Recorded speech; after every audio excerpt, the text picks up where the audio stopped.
All right, people, welcome to another breakdown video. I will break down this trade with you that I took this morning on gold, and also a small detail about why I entered where I did and why I did that. So at first, this was a trade. I'll put it on right now.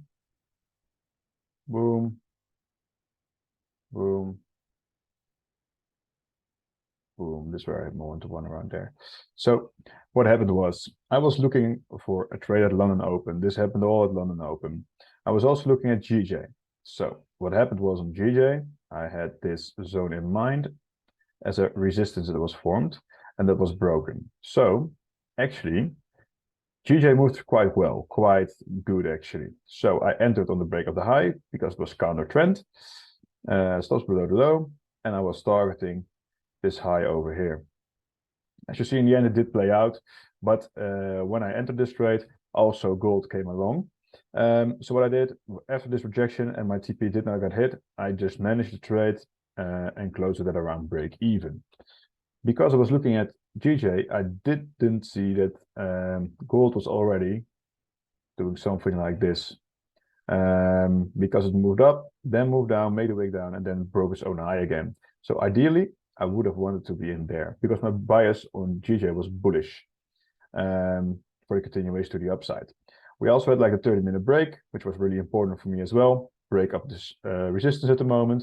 And what I liked beforehand was this liquidity wick that was created. So on the 1 hour, you see that liquidity wick pretty well. Wicked all the way below, came back up, flipped bullish, and continued upwards. So the 1 hour also broke above. So we have 1 hour, 30-minute, and 50-minute that broke above that zone, which is another nice confirmation to have.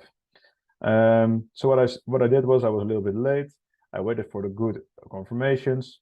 I noticed that the stops below the previous one would be pretty big, and it would be hard for me to hit my TP1. So what I did, I used the current candle. And why? Because it moved up, moved down, created this wick, and then broke its own high again, and even the high of the previous candle. So there was enough confirmation for me for this trade to push up further and eventually hit my 1-to-1 over here, close to 80%, and then got taken out at around break even. So yeah, closest trade with a nice profit of 0.92%. Happened pretty fast, all went down in like a few minutes. So yeah, happy with this trade, happy how it played out. And the reason why I had more trust in this trade than my GJ trade was that the bias on gold for me is bullish in the higher time frames, and GJ, as you can see also on the lower time frames, is looking pretty bearish. That's why I managed to trade how I did. Played out pretty well in the end, and happy with those profits. So I hope you guys learned something of this trade. It's a simple breakout scenario, happened pretty fast.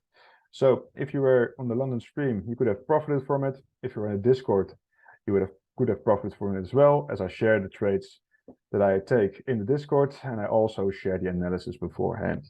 All right. So please like and subscribe, and I look forward to seeing you in the next video. Ciao.